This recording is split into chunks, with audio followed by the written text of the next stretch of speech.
गोरखपुर से सबसे पहले बड़ी जानकारी आपको देंगे। एक बच्चे का अपहरण हुआ था और उसी मामले में कुछ खुलासे हुए हैं पोस्टमार्टम की रिपोर्ट में। और पोस्टमार्टम की रिपोर्ट ये बात कह रही है कि बच्चे का गला दबाया गया था, गला कसने की वजह से बच्चे की मौत हुई। 5 आरोपियों को अब तक पुलिस पकड़ पाई है, जबकि एक फरार बताया जा रहा। अभी तक मासूम को अगवा करके 1 करोड़ रुपए की फिरौती मांगी थी और ये चलन से शुरू हो गया है। ऐसा लग रहा है कानपुर के बाद हमने गोंडा में देखा, गोंडा में हालांकि कामयाबी मिली, उसके बाद कानपुर देहात का प्रकरण और अब मुख्यमंत्री का क्षेत्र गोरखपुर, जहां पर बच्चे को मार डाला गया, बच्चे को मार दिया गया क्योंकि फिरौती की रकम नहीं मिली। पुलिस को सूचना दी गई थी, 24 घंटे के भीतर भले ही मामले का खुलासा कर दिया हो, लेकिन बच्चे को सकुशल वापस नहीं ला पाई पुलिस। बच्चे को बदमाशों ने, अपराधियों ने मार डाला। एक आरोपी अभी भी फरार है और पुलिस दूसरी तरफ ये कह रही है कि हमने जल्द ही इस केस का खुलासा किया, लेकिन पोस्टमार्टम रिपोर्ट सामने आई है। और पोस्टमार्टम रिपोर्ट में क्या क्या है, इस जानकारी के साथ हमारे संवाददाता नीरज श्रीवास्तव हमारे साथ जुड़ गए। नीरज, सबसे पहले तो पोस्टमार्टम की रिपोर्ट जो आई है उसके बारे में बताइए। पोस्टमार्टम रिपोर्ट में क्या क्या खुलासा हुआ?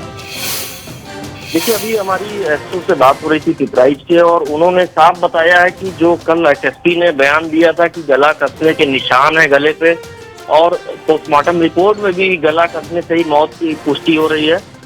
और अभी इसको मासूम की डेड बॉडी को अंतिम संस्कार के लिए ले जाया जा रहा है। वहां पर क्रिमिनेशन की प्रक्रिया पूरी करने की तैयारी है और थोड़ी ही देर बाद हम लोग अभी इससे आगे भी अपडेट देते रहेंगे कि क्या इसमें हो रहा है। ठीक है नीरज, आपका इस तमाम जानकारी के लिए धन्यवाद। तो कानून व्यवस्था की स्थिति बहुत खराब है। कानून व्यवस्था नाम में जरूर व्यवस्था है, लेकिन व्यवस्थित ये व्यवस्था नहीं दिख रही है। दरअसल 5वीं क्लास में पढ़ने वाले मासूम बलराज का पहले अपहरण किया गया। 14 साल के इस मासूम को अगवा करके 1 करोड़ रुपए की फिरौती मांगी गई। पुलिस और क्राइम ब्रांच ने तेजी तो दिखाई, लेकिन 24 घंटे में अपराधियों के पकड़े जाने के पर भी मासूम की जिंदगी बच नहीं पाई। मासूम को पुलिस नहीं बचा पाई। 5 आरोपियों को गिरफ्तार किया गया है, एक बताया जा रहा फरार है। एसएसपी की माने तो बच्चे के गले पर रस्सी के कसने के निशान मिले हैं और आज पोस्टमार्टम की रिपोर्ट में इस बात का खुलासा भी हुआ है कि गला कसने की वजह से बच्चे की मौत हुई। बाकी दूसरी तरफ परिवार को आर्थिक मदद का ऐलान किया गया है। हमें इसमें लगातार गाइडेंस मिलता रहा, हमारे सीनियर ऑफिसर्स लगातार इसमें लगे रहे कि कैसे भी करके हमें इस घटना को सामने लाना है। और हमने रातों रात इसमें कार्रवाई करते हुए आज दोपहर में हमें दयानंद नाम का व्यक्ति मिला, जिससे पूछताछ में ये सामने आया और उसने कबूला कि डेड बॉडी कहाँ पर है और कैसे मारा है। तो उसकी निशानदेही पर आज डेड बॉडी शाम को बरामद हुई, आपने देखा। और उसने पूरी घटनाक्रम यही बताई है कि कल दोपहर में उस बच्चे को वहाँ से उन्होंने उठाया। सभी लोग लोकल हैं यहाँ पर, आसपास के उसी गांव के रहने वाला एक जो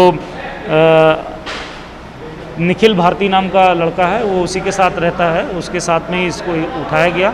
साथ में अजय नाम के एक व्यक्ति के दुकान में उसको रखा गया और वहीं पर ही इसकी मर्डर कर दिया गया इन लोगों ने। और इसमें अभी 2 वांछित और हैं। कुल टोटल 5 लोग हमने गिरफ्तार कर लिए हैं, 3 जिसमें हत्या में शामिल रहे हैं और 2 का रोल जो है हमें अभी दिख रहा है सिम का प्रोवाइडर है। चूँकि अभी ही घटना का खुलासा थोड़े घंटे हुए हैं, अभी विवेचना हमारी चल रही है और हम किसी को भी इसमें नहीं बख्शेंगे, कड़ी से कड़ी कार्रवाई की जाएगी। और इस बीच में राजनीति शुरू हो गई। जरा ट्वीट आप देख लीजिए। ट्वीट किया है कांग्रेस महासचिव प्रियंका गांधी बॉर्डर ने और लिखा कि क्या यूपी के मुखिया ने खबरें देखना छोड़ दिया है, सवाल पूछा। आगे लिखती है कि क्या गृह विभाग में बैठे लोगों के सामने यह खबर नहीं जाती है। यूपी में हर दिन गुंडाराज के नए रिकॉर्ड बन रहे हैं। सीएम के गृह क्षेत्र में अपहरण की घटना घटी है, कासगंज में हत्याकांड हुआ है, लेकिन दिखावे के लिए कुछ ट्रांसफर के अलावा कुछ और नहीं होता है। जंगल राज बढ़ता जा रहा है।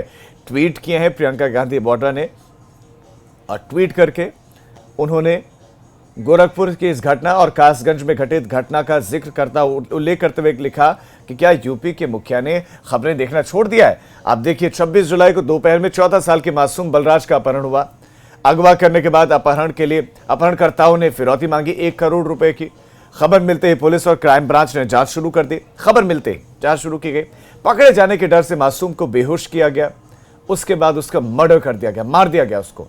हत्या के बाद आरोपियों ने मासूम के शव को फेंक दिया। 48 घंटे जगह 28 घंटे में घटना का खुलासा। पीड़ित परिवार वालों को 5 लाख की आर्थिक मदद का ऐलान किया गया। उसके बाद इस घटना को लेकर मुख्यमंत्री ने नाराजगी जताई, फटकार लगाई गई है अधिकारियों को, अपराधियों पर सख्त कार्रवाई के निर्देश दिए गए और इन अपहरणकर्ताओं पर एनएसए लगाया जा सकता है। फास्ट ट्रैक कोर्ट में मामले की सुनवाई राज्य सरकार करवाएगी। इस गोरखपुर मासूम हत्याकांड में ये अब तक का पूरा अपडेट और जानकारी शुरुआत से कि क्या क्या घटनाक्रम घटा, किस तरह से घटा, वो हम आपको बता रहे हैं।